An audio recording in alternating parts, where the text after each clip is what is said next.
So the Canadian Grand Prix is on this weekend, guys, and ahead of the event for any kind of races that have a lot of drivers, or enough drivers anyway, to go and judge them in terms of a top 5, I've gone and looked at the best Canadian Formula 1 drivers of the lot. The top 5 Formula 1 drivers from Canada over the decades. Now, when it comes to Canada, it's very much quality over quantity, and unless you have a certain surname, I don't think you're really that great by F1 standards, unfortunately. But let's do a top 5 anyway, guys. Should be a bit of fun.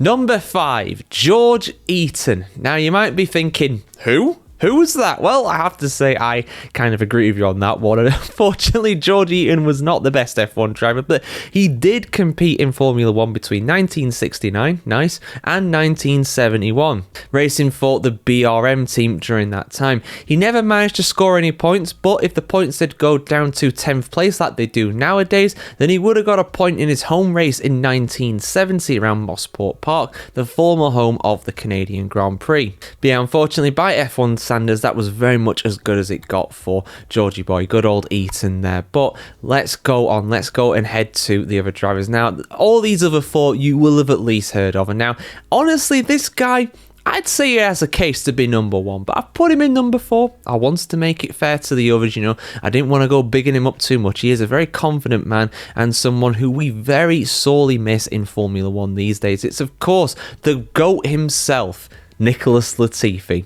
Latifi competed in Formula 1 between 2020 and 2022, and he did score some points, to be fair to him. He scored some points for 7th place, his best ever finish in Formula 1 at the 2021 Hungarian Grand Prix. An absolutely crazy race on that occasion. He also scored 2 points at the Belgian Grand Prix in 2021 as well, of course, the race that never really was a race, but he did score a couple of points in Japan the following year in 2022 as well. So on his day, Latifi was passable. He was okay, I suppose, but too inconsistent to be in F1 long time.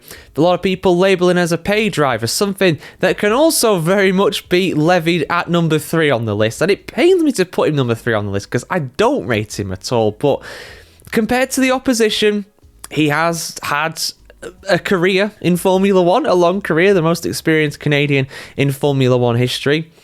Lance Stroll at number 3, and it pains me to say it, it really does. I don't rate Stroll at all, but he has had some podiums, he has had a pole position, he scored points. Move on, really. He's going to be back this weekend for the Canadian Grand Prix as well after his wrist surgery, and I hope he's all fully recovered and healthy and everything, but very much seems like a bit too soon for me, I must be honest there. But anyway, let's move on. Not much we can really say about Stroll. He has had some podiums and a pole position, but I don't want to say much more about him, to be honest. So let's move to the top 2. And of course, as you predicted, no doubt, if you know your Formula 1 history, it is Villeneuve versus Villeneuve. Who is number 1? Who is number 2? Well, I'm sure this is going to be controversial, but I'm going to put number 2 as Jacques Villeneuve. Jacques Villeneuve became the only ever Formula 1 champion from Canada in 1997. He finished runner-up in his first year in Formula 1 in 1996, making his debut for the Williams team. He was still an experienced driver by this point, especially by rookie standards, of course, winning the kart championship and the Indy 500 in the previous year in 1995.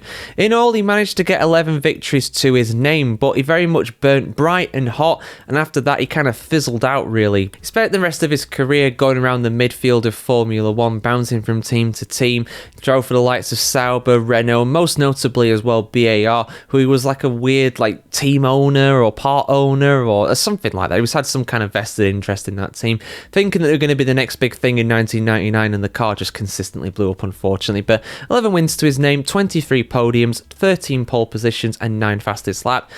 He could have done more in F1 for sure, but he still became the only ever Canadian Formula 1 world champion. So there is that about Jacques. And nowadays, whether you love him or you loathe him, he loves an opinion. He's always sounding off in the Formula 1 paddock and on the F1 coverage on Sky Sports F1 occasionally as well. But for me, undoubtedly, number 1 has to go to his dad, Gilles Villeneuve.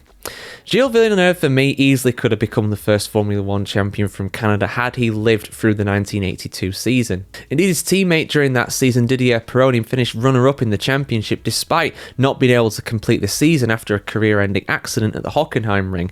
Gilles Villeneuve, in terms of his raw speed, was absolutely incredible. The victories that he managed to get in that Ferrari, which was an absolute tank, an absolute dog of a car to maneuver around, was absolutely incredible. The way that he held off much faster cars for pretty much the entire race during the Jarama Grand Prix, the Spanish Grand Prix in, I think it was 1981 that year. I could be wrong on that one, of course.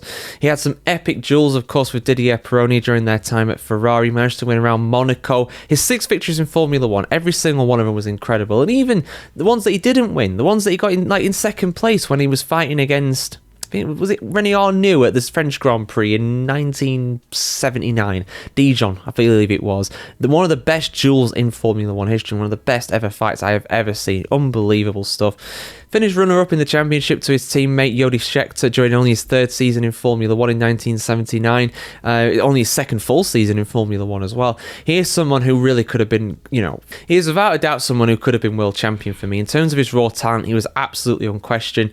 The guy was committed as anything. He'd drive his car back on 2 or 3 wheels, even though he had like 2 punctures or whatever, back to the pits. He was absolutely mesmeric, and he's someone who, of course, is a legend of motorsport. And nowadays, the Canadian Grand Prix venue, the Circuit Gilles Villeneuve, of course, bears his name. So absolutely deserved, and someone who, unfortunately, tragically, we lost far before his time. But there we go, guys. That's my top 5 picks for the best Canadian Formula 1 drivers of all time. Who do you think is the best Canadian Formula 1 driver of all time, and why is it Nicholas Latifi? Let me know in the comments below, as always, guys. Like, share, comment, subscribe, as always, and we'll see you soon for much more content on the world of Formula 1 just like this. And let's hope for a fantastic time around Canada this weekend.